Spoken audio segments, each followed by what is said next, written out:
Halo semuanya, perkenalkan nama saya Albertus Mario Nicolas. Dan saya Aurelia Karuna Fisarkaleo.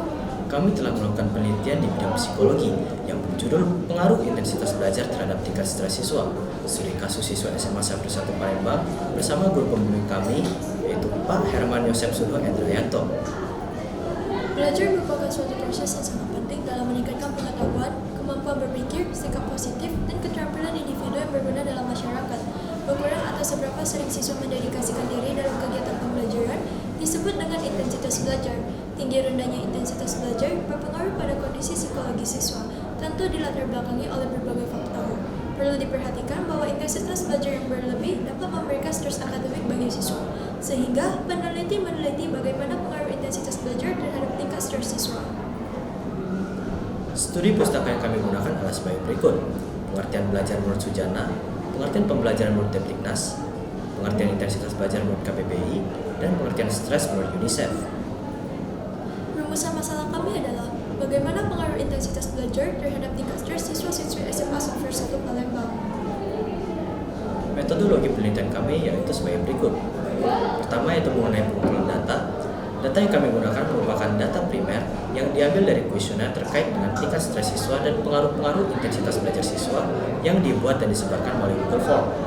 Yang kedua adalah variabel penelitian. Kami menggunakan variabel bebas dan variabel terikat. Variabel bebas kami terdiri dari mengikuti atau tidak mengikutinya bimbingan belajar. Yang kedua adalah seberapa terbebaninya siswa akibat tugas sekolah. Dan yang ketiga adalah durasi belajar siswa di luar sekolah. Untuk variabel terikat sendiri adalah tingkat stres siswa. Kami menggunakan metode kuantitatif berupa analisis korelasi dan analisis regresi sebagai analisis data kami.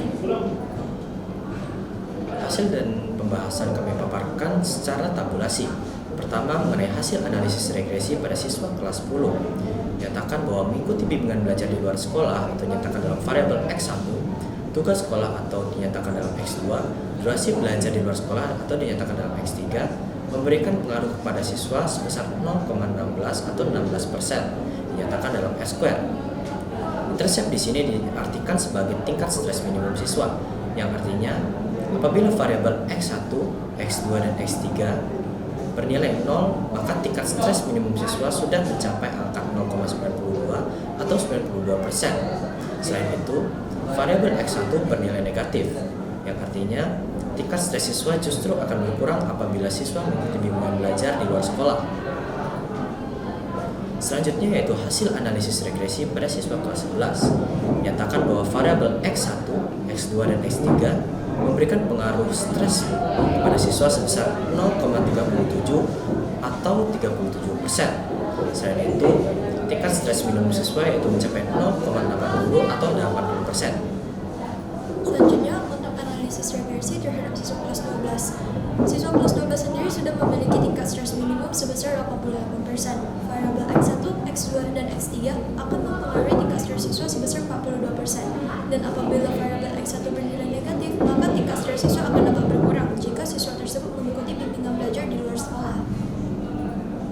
Selanjutnya untuk hasil analisis korelasi. Siswa kelas 10 mendapatkan tambahan tingkat stres sebesar 16%, siswa kelas 11 sebesar 37%, siswa kelas 12 sebesar 42%. Sehingga semakin tinggi jenjang siswa, semakin tinggi juga pengaruh terhadap tingkat stresnya. Kami dapat simpulkan bahwa siswa kelas 10 memiliki tingkat stres minimum 92%. Karena mereka harus beradaptasi di lingkungan sekolah baru, maka mereka mendapatkan tambahan tingkat stres sebesar 16%. Siswa kelas 11 memiliki tingkat stres minimum 80% karena materi pembelajaran mereka lebih sulit dibandingkan materi kelas 10. Maka mereka mendapatkan tambahan tingkat stres sebesar 37%. Siswa kelas 12 memiliki tingkat stres minimum 88%. Karena mereka harus memfokuskan diri untuk masuk ke perguruan tinggi, maka mereka mendapatkan tambahan tingkat stres sebesar 42%. Kesimpulan yang dapat kami tarik dari hasil analisis regresi menyatakan bahwa bimbingan belajar di luar sekolah, tugas sekolah, dan durasi belajar akan semakin memberikan pengaruh seiring dengan semakin tingginya jenjang kelas siswa SMA 1 Palembang. Demikianlah presentasi dari kami. Mohon maaf apabila ada tutur kata yang kurang berkenan. Sekian dan terima kasih.